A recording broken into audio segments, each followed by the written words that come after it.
le nganga o le whawhitai ma le viinga, a le whamanu, whadetanga, tātou te momori atu i le tua i le nei aso.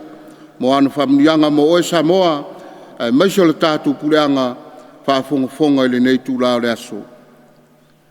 Tātou walau i le tua i le nei tūlao le aso, li lingi mai ana whamnianga ia te oe Samoa, ai maisha i tātou umalawa, i le suafol te mā, ma le alo, ma le ngang pa ia.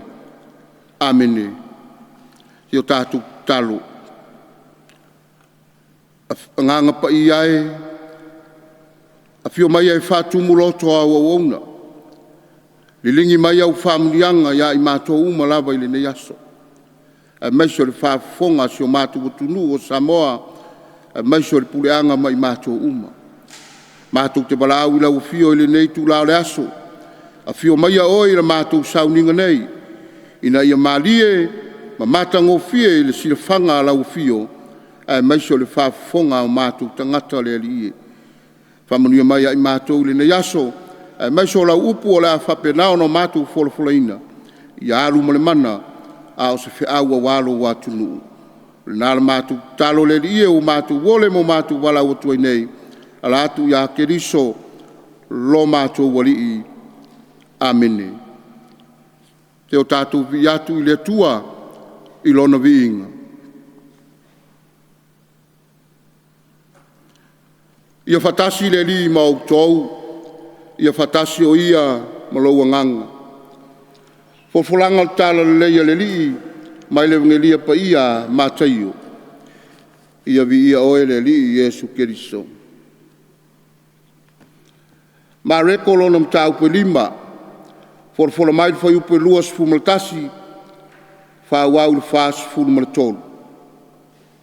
O le matua, funae o te fayatu ia te oe, ia e tu lai.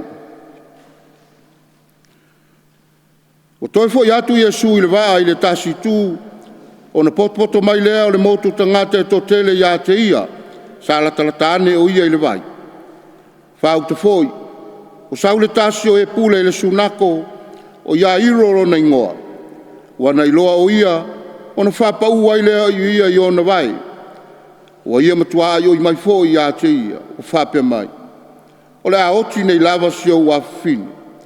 Ina e mali watu, ma ia e whae o au i lunga i a te ia, e malolo ai. O na ola ai lea o ia. O na la mali watu lea ma ia, o murmuri atu fo i a te ia le motu tangata e totele, ma la tau feta omi lava i a te ia. O le tasi fifine fo i wa i a te ia, le puna toto i tausanga e se fulu ma le lua, e tele fo i mea na ia tinga ai fo mai e totele. Wa uma atu ai fo i ana oloa, e le ia o ngā lava i a te ia. Ai peitai, wa atiri ailo na mai.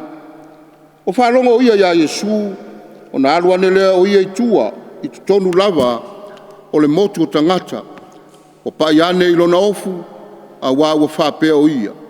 A whai o te pai atu tau lava o na ofu, o na umalolo ai lea. O na utu loa lea o lona puna toto, o na iloa lea e ia lona tino o wha malolo ina i lona mai tinga. O sila fia loa e Yesu i lona lava fina ngalo, wa alu atu le mana na ia te ia, o na whaliu lea o ia i le motu tangata o whapea atu. Poa i ena pai mai i o ofu. O na whai mai lea o na so ia te ia. O e sila fia le motu tangata o lo feta omi mai i la tou ia te oe, a e te feta lai mai ea. Po aina pai mai ia te au. O sila solo foi o ia, ina ia sila fia le na whaia le mea. A o le fifine, o matau mga tete. Wana iloa le mea o whaia ia te ia. O sauma whapa o ia i ona luma, matau tino atu le tonu ia te ia. A o feta lai atu ia te ia, lo afa fine, o lo fatu tua o e malolo ai. Ina alu ia o e manuia, ma ia e malolo i lo mai tinga. O mai nisi mai le fale o le ua pule le sunako, a o feta lai mai o ia, o whape mai la tou, o oti lo wa fine, se ale mea e te whalawe lave ai pea i le au au. A o Yesu o whafonga i le tala, o tauina mai ai, o na feta lai atu lo lea o ia i le ua pule i le sunako, aua e te matau, tau lava ina e whātuatua. O le mawhai o ia ona ia mulmuri atu se tasi ia te ia na o Peteru ma Iakopo ma Ioane le uso Iakopo. Wa o i le fale o le pule le sunako o le sila fia le ia o le lawaitu ma e o tau whaitangi ma e o tau whaitangi au e tele.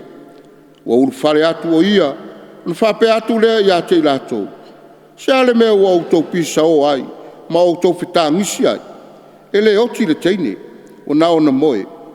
O na lātou ta pisa i lea ia te ia, au ia turia i lātou umai fafo.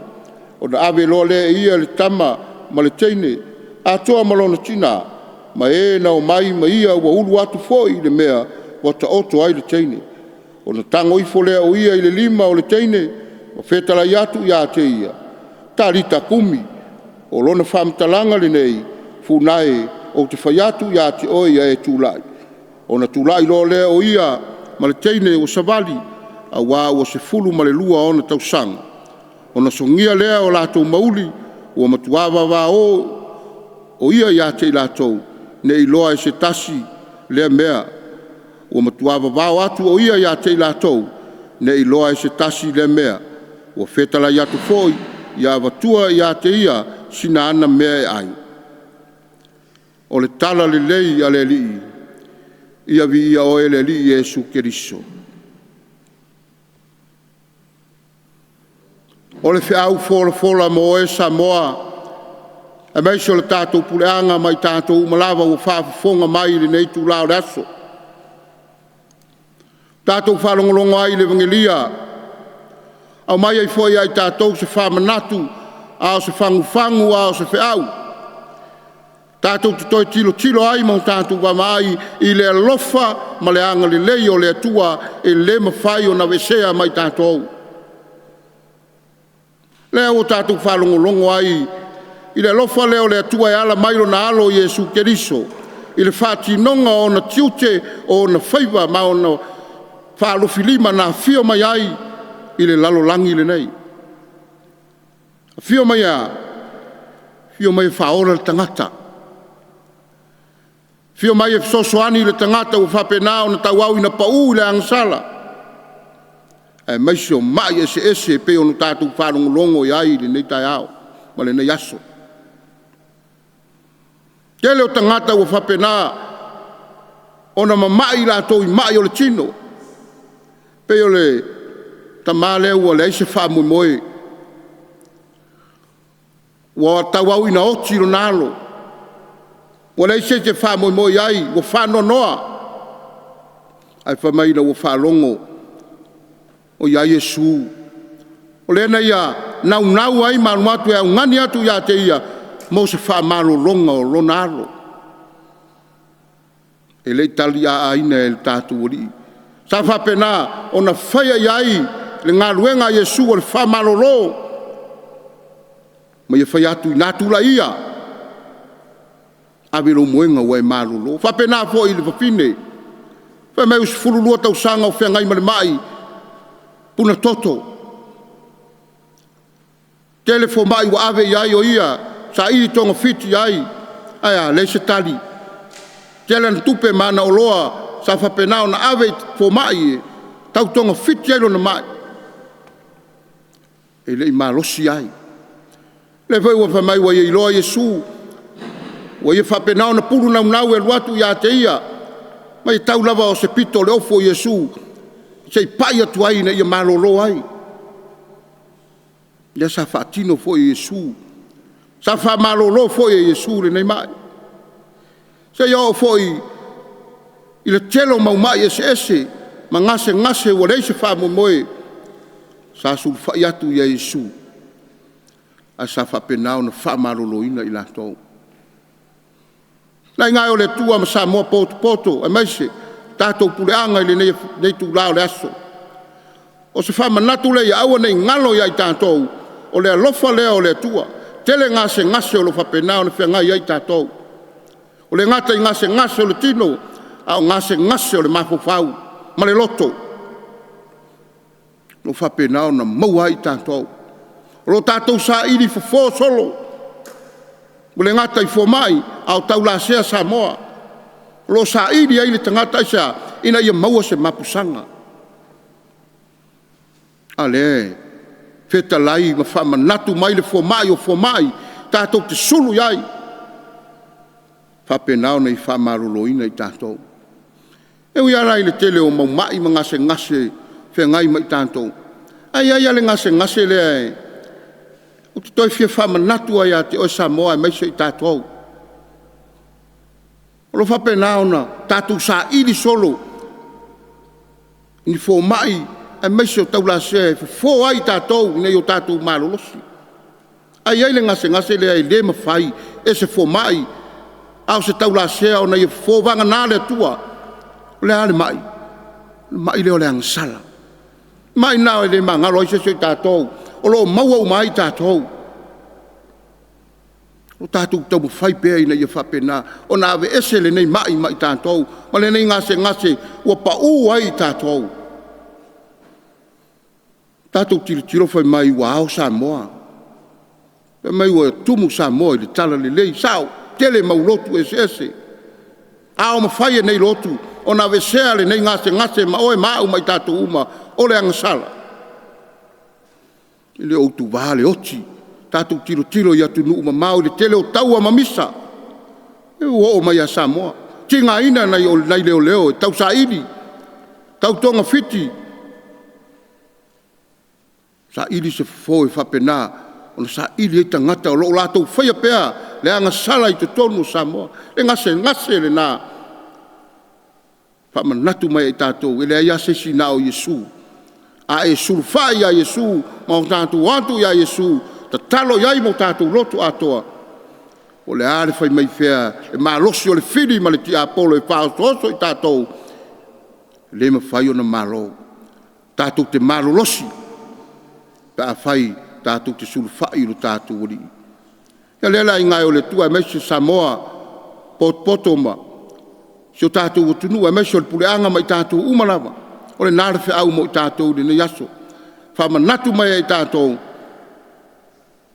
A le au le tua mai tātou. Po le ālawa, lo tātou tinga ina I whea. A tātou le sulwhai tātou li o Yesu Keriso malana whamalolonga. E le mawhai o na malolosi I tātou. E whamanua mai le tua I lana upu fola I le ne yaso. Tō matawina I pēi tātou Samoa. E ne o tātou ese mai le leanga. Ai o tātou whaia le lei.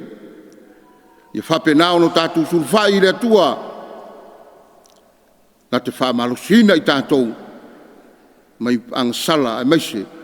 O le telo mea mwhitao le o langa. Loftu ina I pēlo tātou whai ngā malanga. Amene. I o tātou talo. Le atuailo mātou ta mā.